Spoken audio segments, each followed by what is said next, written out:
Halo, di sini kami akan menjelaskan terkait salah satu ERP yaitu Unit4.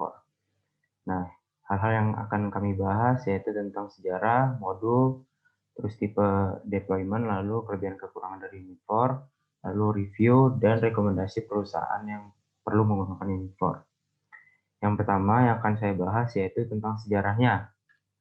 Unit4 ini didirikan oleh Chris Owinga bersama dengan 10 rekannya pada tahun 1980 dan terus berkembang sampai sekarang dengan melakukan berbagai merger dan akuisisi. Nah, di sini terdapat timeline dari Unit4 itu sendiri. Pada tahun 1980 yaitu awal didirikannya Unit4, lalu pada tahun 2000 Unit4 melakukan akuisisi besar-besaran dan melakukan merger terhadap perusahaan yaitu The Norwegian Aggresso Group ASA, yaitu semacam ERP software house, di mana Aggresso ini membuat Unit4 tidak hanya aktif di Belanda dan Belgia, namun juga menjadi perusahaan multinasional dan mengubah namanya menjadi Unit4 Aggresso. Lalu pada tahun 2008, Unit4 mengakuisisi perusahaan asal UK yaitu Koda dengan tujuan untuk mengembangkan fungsi ERP-nya pada bidang akuntansi dan keuangan. Lalu pada tahun 2010, Unit4 mengembangkan perusahaannya dengan mengakuisisi Teta, yaitu perusahaan asal Polandia, tujuannya untuk mengembangkan fungsi Unit4 dalam bidang akuntansi dan pelayanan. Lalu pada tahun 2015, Unit4 melakukan 2 kali akuisisi perusahaan besar, yaitu yang pertama Microsoft atau Professional Software System, yaitu perusahaan asal Singapura, yang bertujuan untuk mengembangkan ERP-nya pada bagian pengembangan sumber daya manusia. Lalu pada tahun ini juga Unit4 itu mengakuisisi perusahaan asal Amerika yaitu Three Rivers. Three Rivers diakuisisi oleh Unit4 dengan tujuan ingin mencakup pengembangan fungsi pada bidang pendidikan siswa. Sehingga pada tahun ini juga Unit4 mampu mengklaim 2% pangsa pasar pendidikan di Amerika Serikat.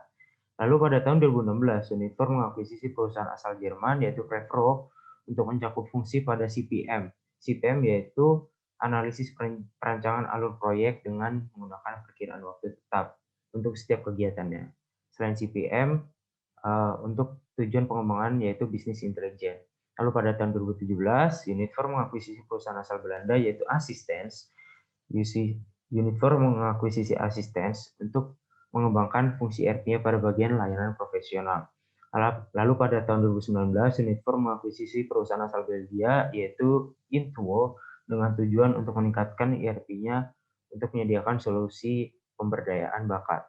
Lalu pada sekarang, Unit4 telah berganti CEO yang kini dipimpin oleh Mike Edling, yaitu pergantiannya berlangsung pada tahun 2019, dan pada tahun 2020 Unit4 menempati posisi 3 peraih medali emas dalam laporan kuadran data ERP pada provider MS Dynamics dan Oracle ERP Cloud. Lalu di sini saya akan menjelaskan tentang kelebihan dan kekurangan dari Unit4 itu sendiri. Yang pertama, kelebihannya adalah software dibangun dengan logis, di mana pengguna tidak harus ahli dan tidak membutuhkan banyak pelatihan dalam penggunaannya karena fitur yang ada pada Unit4 ini mudah untuk dipahami. Lalu Unit4 memiliki sistem yang terintegrasi dengan baik, di mana pengguna dapat mudah melacak seluruh proses yang sedang terjadi ataupun mendapatkan suatu data, dan sistem juga dapat memberitahukan apabila terdapat tindakan yang diperlukan. Lalu, Unit4 juga memiliki database yang besar dan fleksibel, di mana software ini dapat memproses data dalam jumlah yang besar dan juga memiliki fleksibilitas untuk menyesuaikan modul sesuai dengan kebutuhan si pengguna. Lalu kekurangan dari Unit4 itu sendiri adalah yang pertama memiliki terlalu banyak fitur, di mana pengguna lebih sulit untuk menemukan apa yang dibutuhkan sehingga membutuhkan waktu untuk mengeksplorasi fitur-fitur yang ada dan memanfaatkannya dengan baik. Lalu UI dan UX pada Unit4 ini menurut beberapa review penggunanya terlihat kuno, di mana desain grafiknya ini cukup membuat pengguna bosan dan kurang tertarik untuk mengeksplor fitur-fitur yang dimiliki oleh Unit4.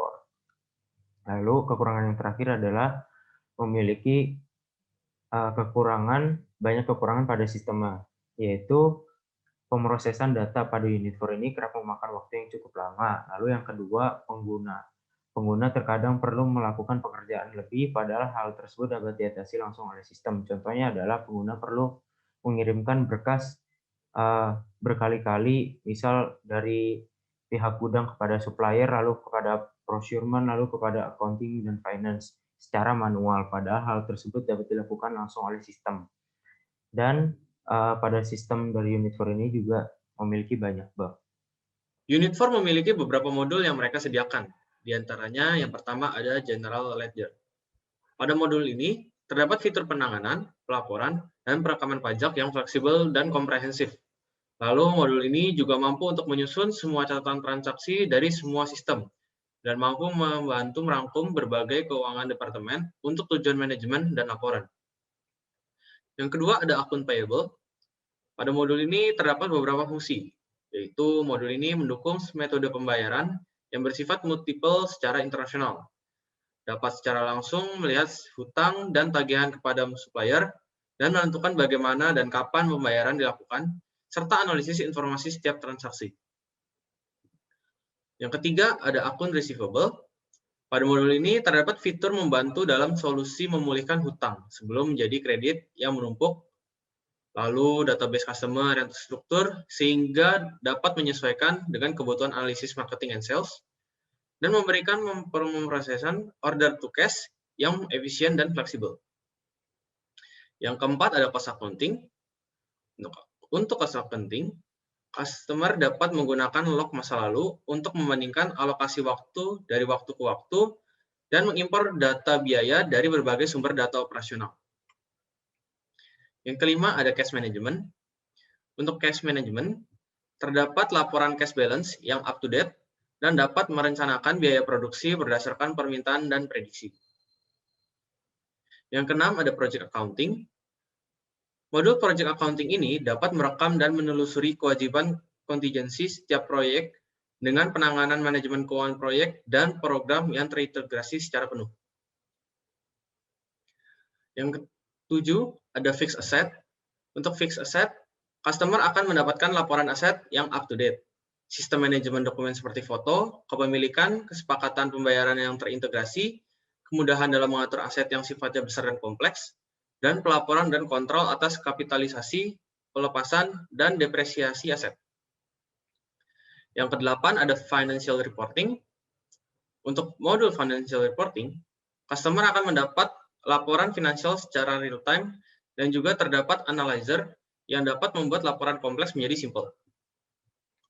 Yang sembilan, ada budgeting. Untuk budgeting, customer akan mendapatkan kemudahan dalam pencatatan belanja secara instan terhadap anggaran dan juga mempersingkat registrasi, konsolidasi, dan analisis anggaran. Yang terakhir, ada produk teknologi.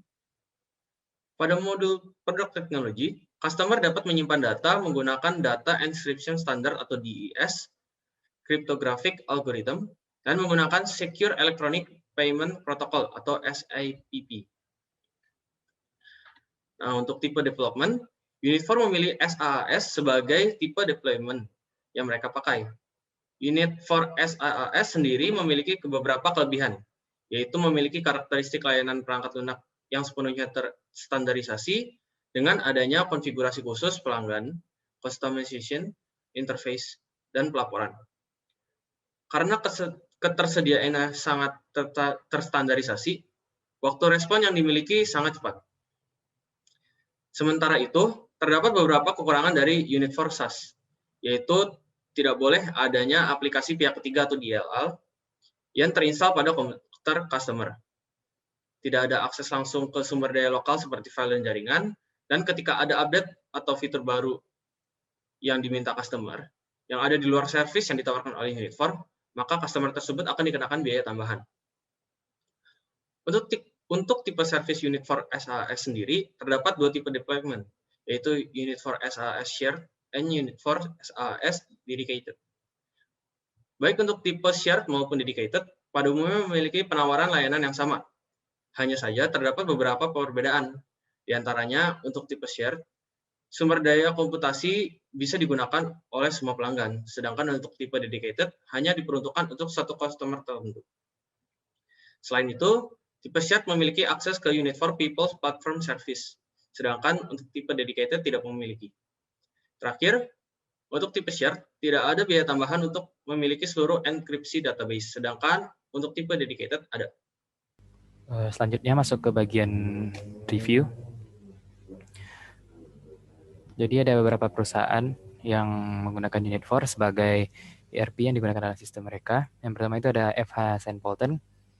Jadi FH St. Polten telah mencapai batas pencapaiannya dengan menggunakan spreadsheet. Tim sedang mencari solusi perangkat lunak bisnis terintegrasi untuk merencanakan jam kerja, penggajian karyawan, manajemen mahasiswa, dan pengalokasian dan serta keseimbangan subsidi, merencanakan anggaran serta mengelola proyek. Nah, di sini Unit4 berhasil memberikan beberapa dampak, yaitu yang pertama, reliabilitas data. Jadi dengan memanfaatkan sistem yang terintegrasi dengan baik, maka FH St. Polten bisa yakin dengan data yang mereka miliki. Selanjutnya penghematan waktu, implementasi Unit4 dalam administrasi sukses menghemat hingga 30 hari kerja dalam setahun yang dilaksanakan oleh FH St. Polten. Selanjutnya pemberdayaan baik dengan berbagai perombakan dan pengeliminasian proses-proses yang tidak perlu, maka FH St. Polten berhasil memaksimalkan potensi tim dalam bekerja. Selanjutnya yang kedua ada Stanley Security. Stanley Security merupakan divisi dari Stanley Black & Decker yang menawarkan solusi inovatif untuk keselamatan serta proteksi terhadap kebakaran.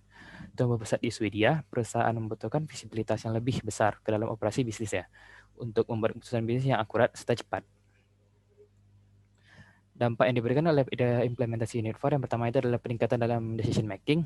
Jadi eksekutif mampu mendapatkan data dan informasi dengan lebih cepat serta akurat, sehingga respon dalam decision making pun ikut meningkat keakuratannya.